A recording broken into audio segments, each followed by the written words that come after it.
Hey guys, it's April 8th, and we just experienced the 12th biggest 4-day percentage declines in S&P 500 history since 1950s. We just dropped 12% in the span of 4 days. And if we compare it to the other top 14 biggest 4-day declines in the S&P 500 since 1950s, every single time when we look forward 1 year later, every single time it generated returns. You don't see in this column, you don't see any red number here.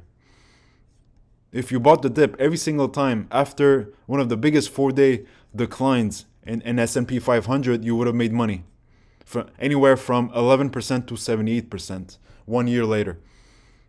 Even during the 2008, during the biggest financial crisis, it generated 11% after 1 year. And if we move forward and we look ahead 3 years later, it generated more returns in this column right here. And 5 years later, it generated even more higher returns. If you would have bought the dip after one of the biggest 4-day declines in the S&P 500, you would have made money 1 year later, 3 years later, 5 years later. So guys, the moral of the story here is among all the chaos, among all the panic selling, you should be buying.